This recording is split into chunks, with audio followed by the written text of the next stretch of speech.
আসসালামু আলাইকুম। যারা আমার চ্যানেলটি সাবস্ক্রাইব করেন নাই, প্লিজ আমার চ্যানেলটি সাবস্ক্রাইব করে রাখুন নতুন নতুন ভিডিও পাওয়ার জন্য।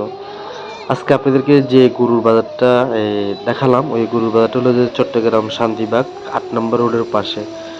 আসলে এখানে যাওয়ার পরে দেখলাম যে অনেক সুন্দর সুন্দর গরু আছে, বিভিন্ন সাইজের গরু আছে। তো আপনারা দেখতে থাকুন, আশা করতেছি আপনাদের ভালো লাগবে। প্লিজ আপনারা যারা আমার চ্যানেলটি সাবস্ক্রাইব করেন না, আমার চ্যানেলটি সাবস্ক্রাইব করে আমার পাশে থাকুন। আর যারা আমার চ্যানেলটি সাবস্ক্রাইব করছেন, লাইক কমেন্ট দিয়ে আমাকে সহযোগিতা করুন।